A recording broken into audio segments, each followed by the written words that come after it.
Am I living? Oh, what a funny thing to say. But there's alive and then there's living. Am I living for today? And I'm getting older with every memory I make. Now that I'm older with these moments, will I live for them or just throw them away? Away. But your mama always said, look up into the sky, find the sun on a cloudy day. But your mama always said, look up into the sky, find the sun on a cloudy day. On a cloudy day. Your mama always said, look up into the sky, find the sun on a cloudy day. On a cloudy day. Your mama always said, look up into the sky, find the sun on a cloudy day.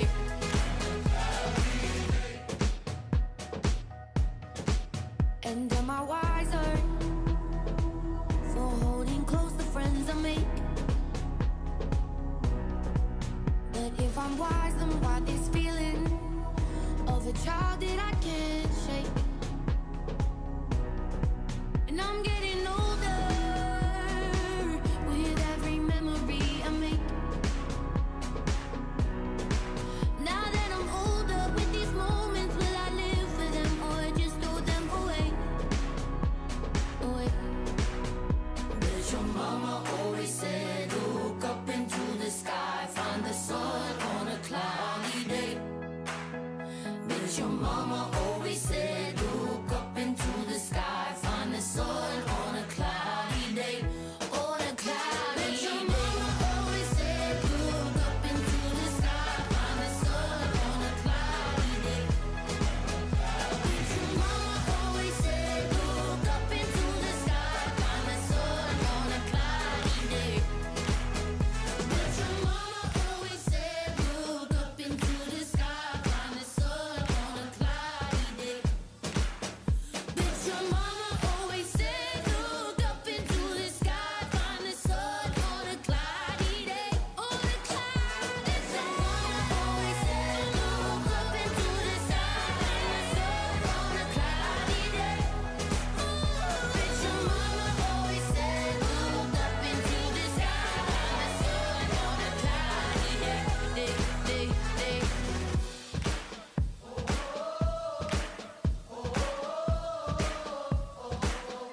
On a cloudy day. Now that's how you start a funeral service off. That is seriously something else, and I reckon that is just so Sharon. That is just up and about in exactly the right way. And what about this venue? I don't think it gets any perfect than this. The home of the Cats, she absolutely loved them. She's got the boys out there, her boys are out there having a bit of a run. They got the Memo, that pink was her favourite colour, so they got the pink bibs on today for Sharon. Maybe not, but they're wearing them today, so we're going to go with that. But I think it's absolutely a wonderful setting, and thank you so much. And good morning, everyone, and thank you for being here today to this, as I said, perfect setting, the Captain's Room at GMHBA Stadium. I don't think there could be anything more appropriate a place to do what we're doing today. And even before I say one word, the fact that we've got all you people here today, I think that speaks more so than any words I'm going to say today, the fact that you're here. So, wow, thank you. This is an incredible turnout. My name's Paul Nolan, and what a privilege it is today to lead today's service as we all come together to remember, to mourn, to honour, and to really celebrate the life of Sharon Michelle Buttler. Sharon passed away peacefully on Monday, the 17th of August, at just 59, and 59, that's just far too young. There was still so much life that Sharon wanted to live, so much she wanted to see, do, and more importantly, so much more time she wanted with the people she loved. Today, however, is simply not remembering the final chapters, but it's about remembering just a life that was just beautifully lived. And from everything that I got to know and learn about Sharon over this past time, there was plenty of life. Well, she got plenty done in that 59 years. You know, she was a country girl at heart. She loved her family, loved her animals. Apparently she had one of everything, I do believe. She loved her sport, loved the water, loved swimming, loved the travel, loved the good pool. and loved adventure, and more importantly, just loved fun, loved having a laugh. And there was, of course, a certain football club that she was that occupied a fair bit of her time. I don't know which one, but she loved them. She was warm, she was bubbly, she was compassionate, she was strong, she was determined. And as we're going to hear today, just the right amount of mischief just chucked in just for good measure. But above everything else, Sharon was about her lot, about her people, about her girls, Jess and Lauren, about the grandkids, two down here in front of me, Matilda and Jimmy, about her mum and dad, her brothers and sisters and the extended family, her friends and the wonderful community that she gathered around her, and that, well, I'm looking at a lot of them here today. Sharon, who was completely, unmistakably Sharon. She was no one else except herself always. So amongst the sadness, and naturally a funeral service we're doing today, there is sadness, but amongst that sadness, today there should be, we should smile. Smile here and smile here, because, there should be a laugh, because there's going to be stories. Perhaps I'll get a little bit better as the day goes on and the weeks go on, because Sharon, she loved it. I said she loved fun, and I think she'd be pretty disappointed if everybody sat here today with miserable, glum looks on their face on today. So today is about remembering Sharon as she lived, and celebrating everything that she meant to the people in this room and those who are joining us on the live stream. I was thinking about today and what Sharon would like, and there was looking around at the demographics. Some of you will remember the great Laurel and Hardy, but Stan Laurel famously said, if I see one sad face at my funeral, I'm never speaking to that person again, ever. And I reckon Sharon would totally agree with that. So on behalf of Jess, Lauren and the extended family, I welcome you all here today to be with them, stand alongside them and together as we remember and truly celebrate and pay tribute to their beautiful mum. As I said, my name's Paul Nolan. And on behalf of John and Baz and the wonderful team at Pat Cashins, I just want to offer our condolences to you once again on Sharon's passing. And thank you for allowing us to do what we do. What we do is a privilege and an honour, and we love doing what we do. So thank you for allowing us to be here with you today on this special day. It means a lot to us. And everybody here in the room, thank you for being in the room. It's a big deal to come to a funeral. We get to do something today that you don't get a chance to do very often, and that's stop. Every single one of you here is busy. You've got appointments, you've got commitments, there are things that need to be done, and you put all that on hold today to be here for just this time to spend with the family, to be here for Sharon. And that stopping, that being here today in this room, making that effort just screams out love and respect. Love and respect for Sharon, love and respect for her family. So on their behalf, I thank you all for being here today with us. For those who are joining us on the live stream again, also thank you for being with us. I know it means a lot to the family. Heather and Lawrence, I can't imagine it. Most of us in the room looking around, we're all parents, and to lose one of yours own, it must be just so hard. So our hearts go out to you and our condolences to you especially. To Troy and Carl, the pillars of the community here, holding up the family. I know that you mean just so much to the family, not just your girls, but also to the rest. Means a lot to them. Jackie, Brendan and Greg, losing your sister, I know you guys were pretty tight. Sibling rivalry, I'm sure, along the way, and we'll hear a bit about that today, but great having you all here supporting. And, well, apparently there's another two I've got to mention, Matilda and Jimmy. Now, I don't know where you fit in, but I know that you're pretty important to your grandma, so great having you up here on the front. Before we do start today, I think it's absolutely spot on that I'm actually going to ask the grandchildren to come up. They have some symbols that they'd like to place up on Nan's coffin up here today. And as you can see, the family already placed some wonderful symbols. They've been able to left some little messages up there for Nan and for their mum. Pink was her colour, and I think the pink that is coming through in her jumper there, what the cats are wearing and the flowers is also really important. Being here at GMHBA is a wonderful symbol of Sharon's life. But the kids have some great things that they would like to bring up here. So here they come. There's a lot of things to bring up. Up you come. They've drawn some amazing pictures there for their Nan, which they've put up. There's some stickers. Jimmy placed a little train up there because he loved being able to take a train trip with his Nan on the train. There's a wildlife sticker. There's a netball badge there from Matilda's first game of netball that she came along to see, and I know she was so proud to watch it. How did you go? Did you win? Oh, damn. Next time, maybe.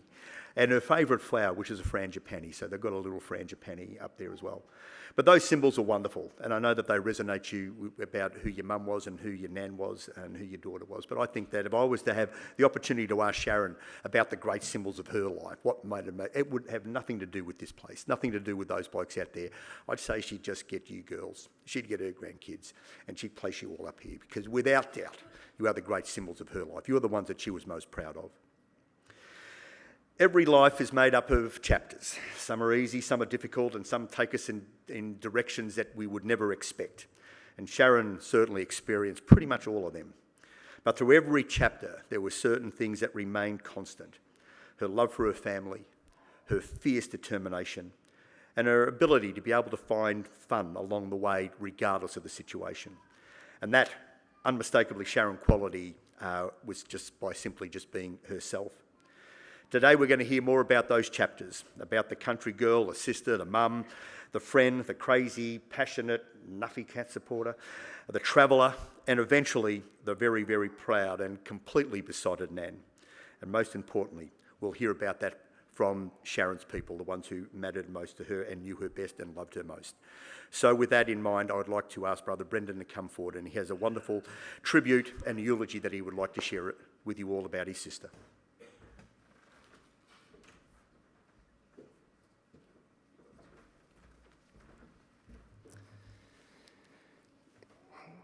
Wowee. So I'm Brendan, the third child, and Sharon's favourite. True. One of the last times I saw her, she pulled me close and said, "Brendan, you've always been my favourite, and I want you to tell everybody." So here I am telling that. So I'd just like to begin just by thanking Lauren and Jess for asking me to talk about Shan's early years today. They did mention to me that they wanted today to be a celebration of her life, so I'm going to tell a few of my memories of Shan that make me smile and laugh. In particular, on a day that it doesn't feel right to smile or laugh, I hope that my memories and and memories of your own make you smile and laugh too. But please understand, like all butlers, I have an inappropriate sense of humour, one that leaves people not knowing whether to laugh, cry or leave the room, and today I carry on that tradition. So, settling down, sorry about this. Sharon Michelle is the second of 4 Butler children of Heather and Lawrence. Jackie the first, then Shan, myself and Greg. Our early years on the farm at Correndap were pretty typical for country kids. We never seemed to be inside unless it was raining, and constantly had cubby houses and tree houses in various parts of completion in different locations around the farm. Pets were a constant, and we had them all. Dogs, cats, pigs, goats, ferrets, rabbits, and numerous pet lambs. Shan took charge in feeding the pet lambs and had a white rabbit she called Snowball that went everywhere with her. I think Mixo got it in the end, and I can still remember how upset she was. Shan never seemed to get into trouble and was always the peacemaker amongst us 4, and always was the peacemaker. We all loved the water and enjoyed having the creek and dam so close, and spent hours chasing boats we'd made down the creek. Shan in the early years was a particularly good swimmer, largely due to the fact that she had back issues and had swimming rehab once a week in Ballarat, which I might add, us other 3 had to watch from the sidelines. But fortunately, we were able to swim together at the Rokewood Pool. Here we spent a lot of time over summer. Early days we were not allowed to stay there unsupervised, and finally the day arrived we were allowed to stay there under Jackie's supervision. 13 she was, trusting parents, mum and dad. So. Shan would later teach at the pool as a fixed stream instructor for the school. First school for Shan, like the rest of us, was Rokewood Primary School. Here she would make the first of her lifelong friendships and discover her love for sport. While small in stature, she was a great netballer and tennis player. Netball in winter, tennis in summer, finding grand final success in both. Always smiling, but oh so competitive. Sporting club means social activities, Matilda, Jimmy, can you shut your ears for a second, please? Sporting clubs mean social activities. And on one of these nights, Shan, Jackie and Terry, the daughter of our great neighbours, Jim and Betty, went to a woolshed disco. Betty picked the girls up, and on the way home, Shan, who had had one too many West Coast coolers, began to feel sick. Thinking that nobody would notice, she opened her handbag and vomited into it. Nothing was said. On arriving home, the girls exited the car. Shan, with handbag in hand, turned to Jackie and said, "Do you think they noticed?" Secondary school saw Shan following Jackie to Ballarat East High. Here again, she would make many great friends. From here, she began her working life at the UFS dispensary at the Bridge Mall. You could not get a better person for this role. Her bubbly, friendly personality made her a favourite of staff and customers alike, again making many lasting friendships. Although this didn't transpire into first aid, as one day when we were living together, Jackie badly cut her hand. Shan, dry retching, with hand over her eyes, threw me a tea towel and said, "You can handle this," and hid in the bedroom. Walking out the door with Jackie to go to hospital, I can still hear her dry retching. So, while she was working there, I would often meet her after work for a ride home. Now, Shan would always be running late for work, so she had to park anywhere. As a result, she would rack up the parking fines. To get into her silver Toyota Corona meant being confronted not only by empty bottles of Coke and McDonald's wrappers, but also parking tickets, paid and unpaid. Anyway, this particular day, I had organised to meet her for a ride home. When I got to the car, she was talking to an older man like they were old friends. After taking a while, they said goodbye and we began to drive off. Old mate yells out, "Stop!" Shan stops and he walks to the window and says, "Don't forget this," and hands her a parking ticket. First name basis with the parking inspector. Shan, forever smiling, says, "Thank you," and we drove off. Put it with all the others in the back seat. So. That car did a lot of kilometres and I was forever putting oil into it and meeting her somewhere where she'd run out of petrol. One day she came to me and asked if I could adjust the driver's seat as she was struggling to reach the pedals. Upon inspection, I noticed it was as far forward as it would go, so I knocked off the stoppers, pushed it forward and whacked in a couple of tech screws. Problem sorted. Shan drives off. If she'd hit the brakes hard, she probably would have gone through the windscreen with the seat. But a few weeks later, I asked her how it was going. She said, "Good, other than I can't reach the window winder." It was behind the seat now. Around this time, Jackie, Shan and I were all working in Ballarat, so Mum and Dad had the idea of buying a house for us to live in and we would pay rent. What could go wrong? Pretty soon, Jackie and I were arguing.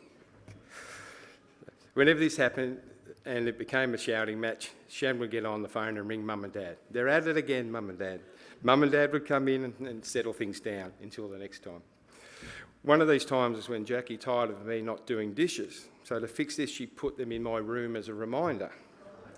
Shan wholeheartedly agreed that I was a slob. I finally eventually did them, only noticing then that Shan had put hers with mine so that I would do hers at the same time. So. Mum and Dad, they're at it again. Jackie and I believe she really enjoyed playing us off against each other, like the time I came home from work to be met by Shan and a fuming Jackie at the front door. Apparently, Shan had told Jackie that I had brought a dog and chained it up in the front yard with no food or water. I walked out there to discover the neighbour's dog had dug under the fence and into our side. I turned around just in time to see grinning Shan disappear inside. "Mum, Dad, you better come in again." So we didn't fight the whole time and we were able to enjoy this time and create a great bond. Shan had a few great loves in her life, her 2 daughters, her 2 grandchildren and the Geelong Cats in that order. A passionate cat supporter from day one, it came as no surprise when she became part of the Geelong Cats cheer squad. With these people, she found her tribe, like-minded people who shared the same passion for one of her great loves. I don't know these people of Shan personally, but I do know that they became such a big part of her life and, more importantly, made her happy, made her smile and made her laugh. I shouldn't have been, but I was really surprised at just how many of these Cats fans sent messages of support. I know that Shan valued the friendship of these friends so much that she lived in fear of me saying something wrong online when she'd posted something on Facebook about her beloved team. Our constant back and forth was great fun, and she would always seem to ring me after another Bombers loss. Years ago, I was at a Cats and Bombers country game at the MCG. I saw Shen on the ground with the banner. I waited until the banner was raised and she was holding on tight, then proceeded to ring her.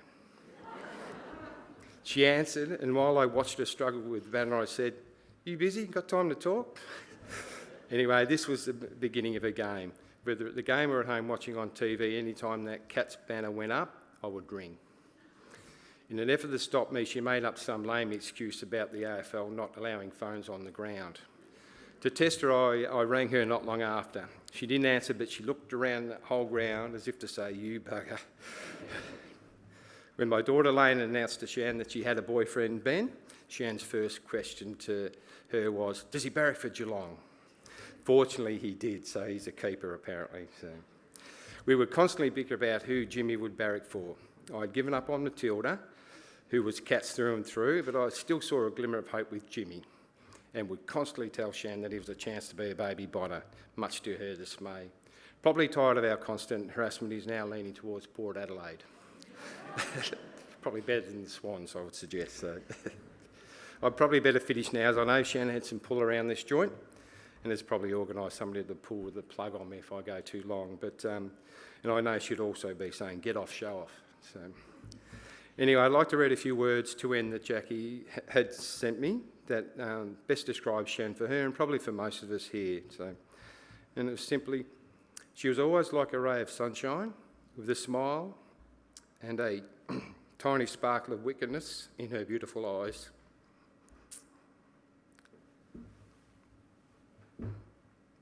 Such a sincere, genuine and down-to-earth soul. So true. Thank you.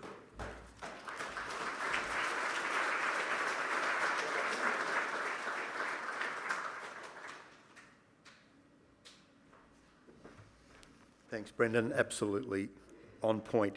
And before I go on, Jimmy, absolutely no way Port Adelaide. All right, I'm telling you that now, not from me, but from everybody here. No Port Adelaide. I have a tribute here that Jess would like me to share with you all today that she's prepared for her mum.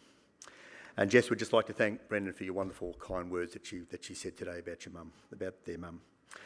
Only a few weeks ago, we had a conversation with our mum, and she was very clear that I was more behaved daughter and would listen at school and would always do as I was told. Anyway, that's enough about you, Lauren. Growing up with mum, we could always rely on her as she travelled for hours to get me to gymnastics and netball. We would spend our days out in the garden or caring for pet lambs. We would start a puzzle after dinner and we'd look back to check the time and it would be midnight before we knew it. She was such a fish and loved the water, swimming every opportunity she could. And Lauren and I were the ones trying to get her out of the water. I can only wish to be the mum to Matilda and Jimmy that she was to me. I look back and wonder why mum wanted to always drive, and I think it might have had something to do with the day I went to the house on my lunch break. I went in, had lunch with mum, and she walked me out. We looked at each other, and my car wasn't there. It wasn't in the driveway anymore. It was on the other side of the road, in the neighbour's front lawn, parked perfectly. I ran across the road and just drove off like nothing had happened. She never trusted my driving after that until she went to Bali. And Lauren and I thought it was a good idea to take her car and do laps of Sturt Street and send her photos because we knew that she couldn't do it. One thing about it when she wasn't in the country. Mum always put others before herself and has protected us girls, and we have made it out the other side stronger together. Her smile, her bubbly personality would always be remembered and loved by so many. The laughs and the moments shared with Matilda and Jimmy will be forever treasured, not only for her fun and adventures and the snack packs, but the fact that she could never say no to them. Mum never missed anything, never missed a thing. The kids' sports days, kinder and school concerts, and they loved to sleep over at Nan's house. There was only one thing that was to top her list before us, and we all know that was this mob, the Geelong Football Club. It was Mum's second home. It was her safe place. Lauren and I will be grateful for the friendships and fun times she had at Geelong.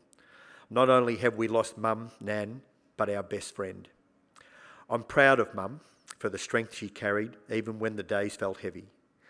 My mornings will never be the same without our morning phone calls, with you checking in to see how the kids are. But as time goes on, new memories will be made and you will still be a part of them because you will never be forgotten. We will always ask what Nan would think. And I would just like to finish with saying what Mum would say. The sun will always rise and shine tomorrow. Thanks greatly, Jess. That was beautiful. Good girl. Yeah, put it together.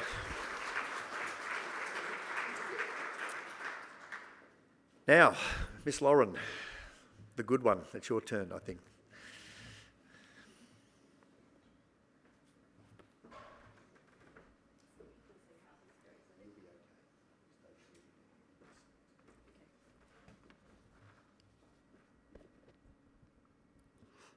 Firstly, I'd like to thank you all for being here today to celebrate Mum's life, and to those who are also watching online. It means so much to know that Mum was loved by so many people. For as long as I can remember, Mum claimed to have two religions in life, Catholicism and the Geelong Football Club. Growing up, Mum was very clear about the rules associated with the Geelong Football Club religion. Be Geelong or move out. That was fine until Jess started going out with Troy and came home joking that she was changing to Essendon. Mum was calm, dry, and incredibly quick with her response. She simply reminded Jess that she knew the rules. Be Geelong or move out. Safe to say, we never found out if Mum was actually serious. It feels particularly fitting that we are here in the captain's room today. Mum wasn't just a cheer captain, she was the captain of our family. She was the person who brought us together, guided us, supported us, and made sure that we knew exactly which football team we were to support. In many ways, Jess and I represent so much of Mum's personality. Jess is Mum's netball skills, her love of the outdoors, her love of animals, and her questionable dance moves.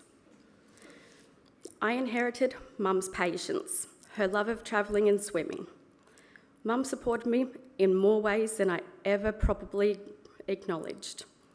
Her love of reading was something she passed on to me, but more than that, she taught me the value of being curious, learning, and always to give things a go.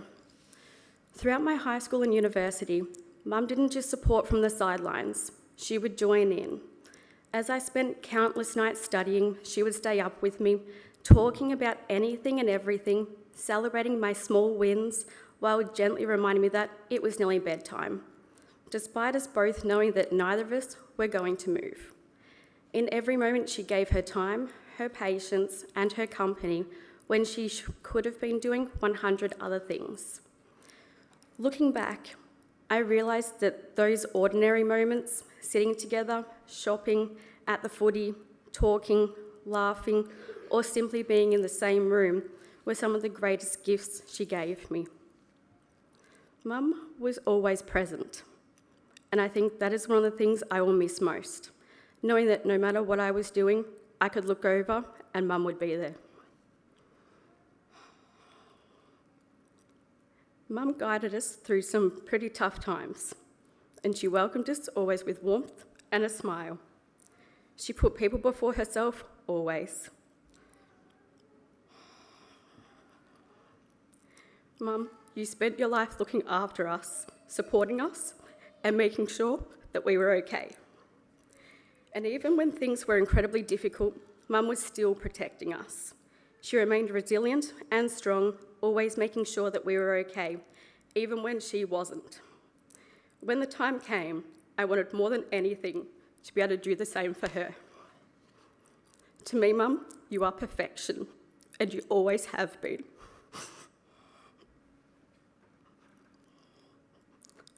I am so incredibly proud to call you Mum. There are so many things that I will miss about you. Your voice, your smile, your laugh, your advice, your presence. Even awaiting your reaction when sending Instagram reels and you being in the exact same room and waiting for you to laugh. All the little things that made you, you. But most of all, I will simply miss having you here. Thank you for being our mum. Thank you for everything you gave us, everything you taught us, and everything you did for our family. I miss you already. I love you, Mum. Thank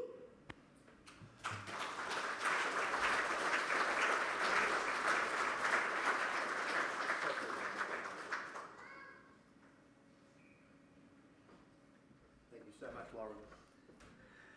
I just have a couple more. We're having a couple more tributes to go, but before we do, just to the family, just to Brendan and Jess and Lauren. It's the toughest thing you ever have to do is stand up and do what you guys do. It is hard, especially for someone who means so much to you, and for you to do what you have done, to have written what you've done, and express what you've done.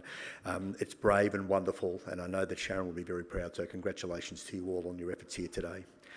I have a tribute here from Kelly from the Geelong Cheer Squad. Sharon and I met at the Geelong Football Club. I remember at banner making, you would look at me and laugh, and we just had this connection. You were a very bubbly, funny person, and we just clicked with.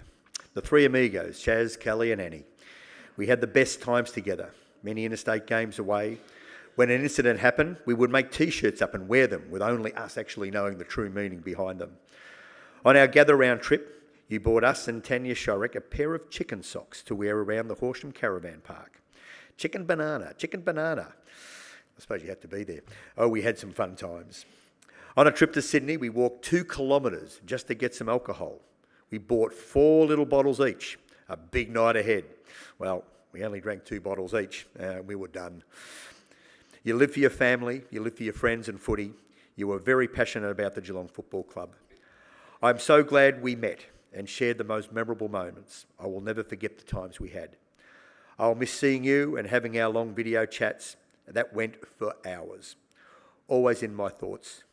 Strong, stronger, strongest. Love you, Sharon. Love from Kelly. Thanks, Kelly.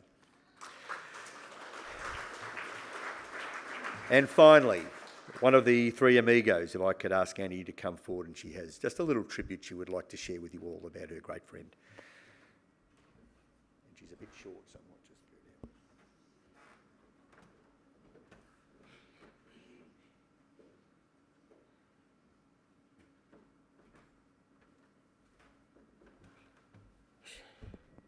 Hi, for people that don't know me, I'm Annie, and I was privileged enough to meet Shazza through the cheer squad, and I knew straight away, this chick, we're going to have some fun. Anyway, something doesn't feel right. Are we all friends in this room? I feel like I need to take my pants off. Is that okay? Just give me a sec. That's not an invitation to everybody. That's just that place up the back. Keep them on, please. Thank you. No, keep them on.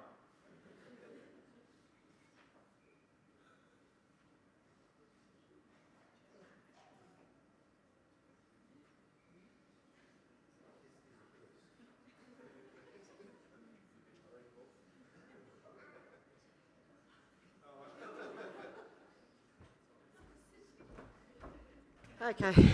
Sorry guys, that feels better. Where were we? Jazza actually brought these socks for us, and we did have fun walking around everywhere in our chicken socks. Anyway, I wasn't going to get up here today, but I wanted to tell you something that happened to me this morning. I'm someone that likes to get up and go see the sunrise, and lately I've been seeing a lot of seals and dolphins and whales, but mainly seals. And I made this friend with a seal down at the waterfront. And I didn't name him Henry, but one of the fishermen said, I think that's Henry from Point Henry. I'm like, okay, so it's Henry. Anyway, so I wake up this morning and I think I'll go watch the sunrise. I used to send Shazza photos of the sunrise and the dolphins and the seals and my adventures. So this morning I thought I'll go in, I'll see if Henry's there. So I got there this morning, it was still dark, and I saw this thing bobbing. I'm like, what is that? it was the seal, I don't know if it was Henry, had passed away at the waterfront. I don't know if you know the waterfront, but so I just thought, what is the sign? Like, what's the sign here? So I did the right thing and I rang around and got the people to come, not that they had got there by the time I'd left. My heart breaking with this seal that had passed away. But within about 10 minutes of me standing on the left-hand side of the pier, I see another seal jumping up, had a fish, like so happy, living its best life. And I thought to myself, that's what Shazza would want from all of us here, is to just live our best lives. So I'm not sure if that was the thing she was telling me, or... So one minute I have this broken heart and the next minute I just felt like so happy with the happy seal living its best life. So I just wanted to tell you guys that's what happened to me this morning. So thank you. Sorry for my chicken socks.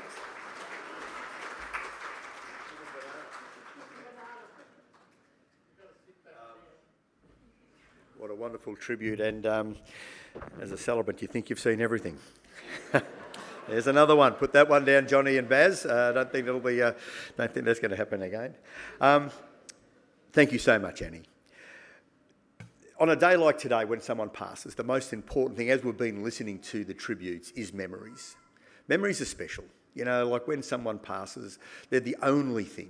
They're the only thing. There's nothing else that matters, and we keep them forever, and they're special. Every single person in here, you're here today because of Annie and because you've got wonderful memories of this incredible woman. And memories that you have, they're going to stay here and they're going to stay there, and they never go away. They never fade. They're precious. Family have put together a wonderful visual presentation which they're going to share with you now. And as you're watching it, those memories will come to the fore. Maybe it will rekindle some that you maybe even forgotten. But as I said, they are special. So ladies and gentlemen, I'd please like you all to sit back and enjoy the life and times of Sharon Michelle Buttler.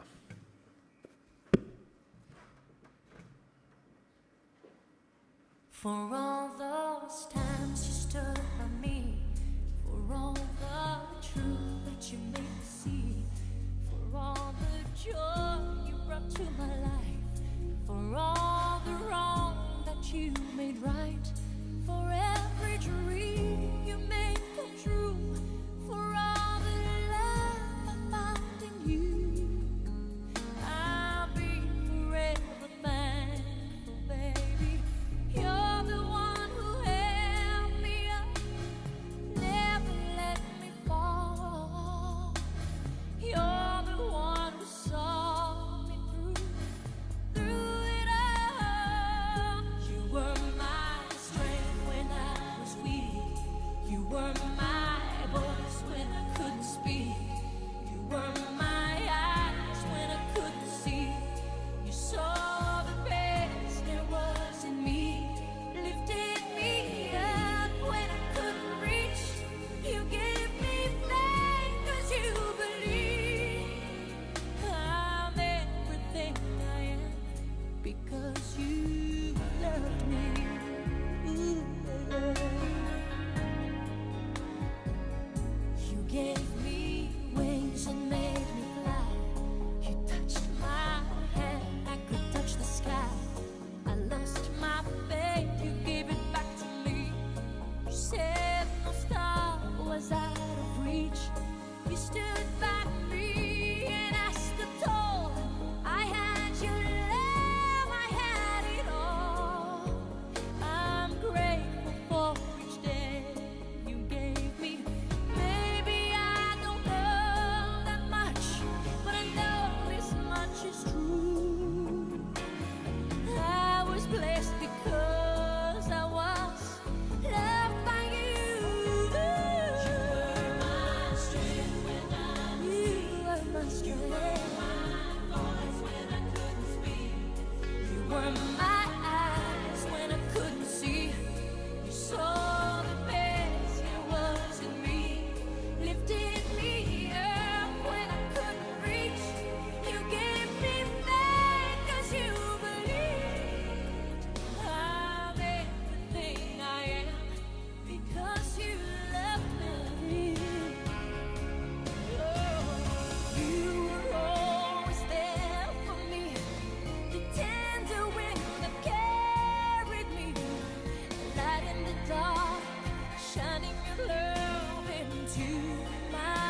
Well done. That was wonderful, beautifully put together. We're coming to the end of this part of today's service, and again, just on behalf of the family, thank you all so very much for being here today, for stopping your busy lives to be with. It means so much to them, so thank you all so very much. Since Sharon's passing, for the wonderful support the family have received, the flowers, the cards, the messages, the lasagnas, everything that's been dropped off, they thank everybody for your thoughts at this time. I think it's also important to mention, we're all rallying and we're wrapping our arms around the family. Let's not forget, when we all go back to normality over the next few weeks and the next months, please make sure that we remember. Let's just check in, not just on Sharon's family, but let's just check in on one another and make sure that we are all doing okay. I think days like today should remind us very clearly of that. Following today's service, we'll be escorting Sharon here from the room. So what we will doing if because of the lift situation here, we'll escort Sharon out and just allow the families to get down on the lifts. Please follow them out. Please either take the stairs or wait for the lifts to come back. We will be then proceeding to the Rokewood Cemetery for a private burial and a graveside committal. But there will be some refreshments served at the Rokewood Recreational Reserve. For those wishing to come out to Rokewood, please make sure you do. It's only 58 minutes down the road, and I know on a day like today, they would love just a few of you to pop out there today, be with them together, and just share your own memories and times. It would mean a lot to them. For those not being able to do it, I think it'd be only fitting that once we do get down, that we make a bit of a guard of honour, just as Sharon's leaving the premises here, and we really cheer her off properly. I think that would be a nice and fitting way to finish it off. Now, the two down here in front, you might know, there was a very, very famous actor. He was on television, he was on movies, and he was in books, and his name was Winnie the Pooh. Had a little bit of help from A.A. Milne, but when he said, "How lucky am I to have had something so wonderful in my life that makes saying goodbye just so hard." And I think he just summed up Sharon beautifully then with that. Sharon, she was on a mission in life, not merely to survive, but to thrive. She certainly had chapters in her life. They were simply where surviving just took enormous strength. But she wasn't just content to simply survive. She wanted to live. She wanted her girls, she wanted her grandkids, and she wanted her family and friends. She wanted the cats. She wanted another holiday, another swim, another adventure, another laugh. She wanted more chicken socks. She wanted everything that life still had to offer. So as we come to a time like today to say that final goodbye to Sharon, I think there is something really important worth remembering. Because Sharon's last chapter, when she was crook, that was difficult. But we should never ever, that should never define who Sharon was, because her life was so much bigger than that horrible disease. Sharon was the farm animals, living on the farm. It was netball and trophies. It was Snowball the rabbit, spending days around the creek and swimming at the Rokewood pool. It was brothers and sisters and friendships and all the shenanigans that they got up to. It was barley, beaches, swimming pools. It was following the cats to every single ground around the country, being with her cheer squad family, her tribe, people who brought her just enormous friendship, love and fun and happiness. And yes, there was probably a little bit of wagging school, I do believe, and maybe block your ears over here, but I think she was a bit of smoking behind the shed too every now and then. But most of all, Sharon was about her family. It was about Jess and Loz. It was about her girls, the two people that she just put before herself always. Then came these two little rats down the front, Matilda and Jimmy, and suddenly Sharon had these two more wonderful reasons to embrace life. Nan didn't just love them, she absolutely adored them. Today, Lauren spoke about the ordinary moments with her mum, sitting together, studying, talking, laughing, simply being in the same room together. And isn't it remarkable that when we lose someone that we love, that those seemingly ordinary moments suddenly become just so precious. They just become the big moments in life. When Sharon became ill, these were the people, these were the moments that she was fighting to hold on to, because Sharon simply wanted more life. And I think there's something about Sharon's life, her passing, that I think that we all should take to mind today. Something that I think she understood, that life is short. Tomorrow is never guaranteed. We have no idea what it will bring. So don't muck around. Just make the most of your time. Don't leave anything unsaid. Enjoy the little things, because they will become, as you've heard, the big things. Hug the people you love fiercely. Make memories. Take holidays. Go for a swim. Have a laugh. And whilst you have the chance, just live, because that's what Sharon would want you to do. And that is what she would want for all the people that she loved. Jackie described her sister as a ray of sunshine with that little sparkle of wickedness in her eyes. Lauren described her mum as the captain of the family. And both those descriptions seem absolutely right because Sharon brought people together. She supported them, she looked after them, and she made them laugh. She loved them fiercely, and she leaves something of herself with everyone, not only family, but everyone here today. Just before we go, I'm just holding this little bit of banner here, just to say that the cheer squad came to me with some banner from the wonderful smashing of Essendon here on the weekend. That's going out to Rokewood. Was it Essendon? Richmond, yeah. Everyone's beaten Essendon. But that's going out to Rokewood, and that's going to go down with her, and I think that's only fitting that goes there. I think she'd be pretty happy with that little bit there. If I could ask you all to please stand and join me in the Lord's Prayer. Our Father, who art in heaven, hallowed be thy name. Thy kingdom come, thy will be done on earth as it is in heaven. Give us this day our daily bread, and forgive us our trespasses, as we forgive those who trespass against us. And lead us not into temptation, but deliver us from evil. For thine is the kingdom, the power and the glory forever and ever. Amen.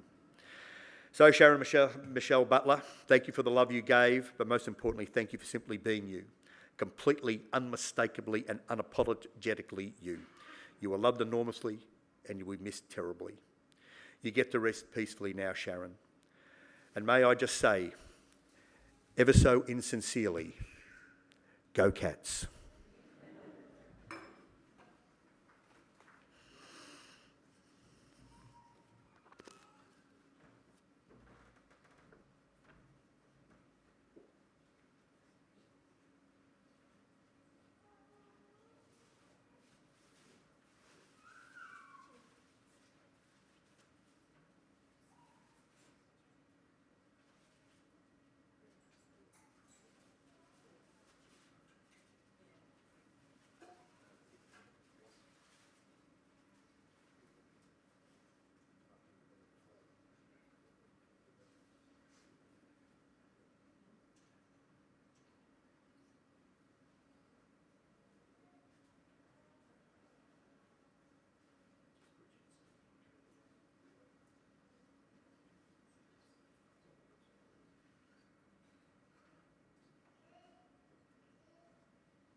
We are Geelong, the greatest team of all.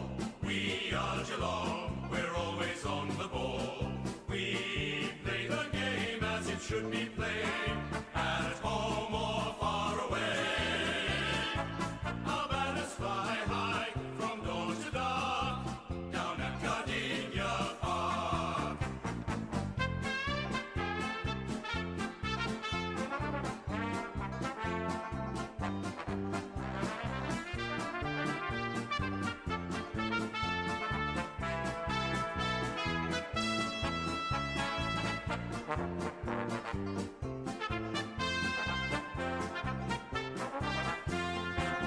So stand